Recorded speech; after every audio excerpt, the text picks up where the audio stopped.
बेंगलुरु के शांत मोहल्ले इंदिरा नगर में एक पुराना 2 मंजिला घर था जिसे लोग छायाओं का घर कहते थे, क्योंकि रात होते ही वहां से अजीब सरसराहट, फुसफुसाहट और चीखें सुनाई देती थीं।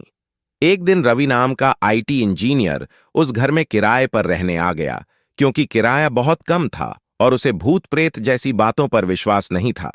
लेकिन पहली ही रात उसकी नींद अचानक टूटी जब उसे लगा कि कमरे के कोने में कोई खड़ा है। उसने लाइट ऑन की तो वहां कुछ नहीं था, लेकिन दीवार पर एक काली परछाई ऐसे हिल रही थी जैसे कोई धीरे धीरे चल रहा हो। अगले दिन ऑफिस से लौटते समय दरवाजा खुद ब खुद खुल गया और अंदर आते ही उसने देखा कि उसके लैपटॉप पर किसी ने टाइप किया था, मैं अभी भी यहां हूं। रात होते ही कमरे में ठंडी हवा चलने लगी। खिड़कियां बंद होने के बावजूद पर्दे खुद उठने लगे और सीढ़ियों पर किसी के तेजी से चढ़ने उतरने की आवाज आने लगी। डरकर वह बाहर भागना चाहता था, लेकिन मुख्य दरवाजा अंदर से बंद हो चुका था और किसी अदृश्य ताकत ने उसकी गर्दन पर हाथ रख दिया।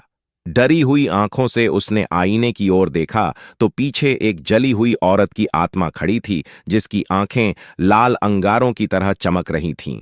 वह चीखी, इस घर को मत छोड़ो, कोई भी मुझे छोड़कर नहीं जाता। रवि ने पूरी ताकत से आंखें बंद कीं और जैसे ही खोला तो खुद को घर के बाहर सड़क पर पाया।